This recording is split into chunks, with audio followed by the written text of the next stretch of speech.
Ayan, Attorney Michael Powa, sir, ayan, alam mo, ang dami espekulasyon na sa kalagitnaan ng impeachment trial, baka daw po mag-resign ang Vice President sa kanyang posisyon.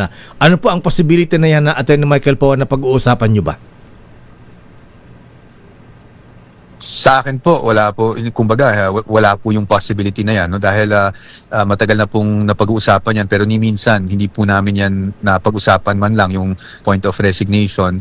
Because, alam nyo, nabanggit na rin sa akin ng Vice Presidente noon pa man, no? Bago pa mag-impeachment.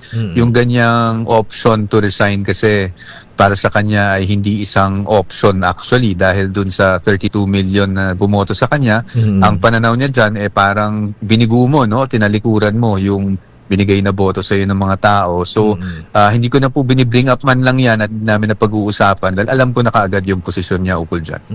Kasi alam mo, sabi na aking bubit sa Padre Fora, Attorney Michael Powa, sabi nga nun ang isang option ng Vice President ay mag-resign. Ayan. Kung halimbawa ay sabihin ituloy pa rin ang impeachment trial at i-convict ang Vice Presidente, may option pa siya.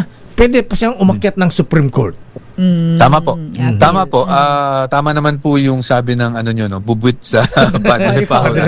Tama po 'yon. And to be very objective about it. Syempre po on the legal side, parati namang may ganyang option of resignation, hindi ba? Pero pagdating kasi sa Vice Presidente, hindi na po niya tinitingnan talaga yung ganyang option. At least from what I know and from how I've known her for the past few years, no? Talagang very firm siya na ano na lang ang iisipin ng lahat ng bumoto sa kanya kung ganitong binabati ko siya, bigla na lang siya magre-resign.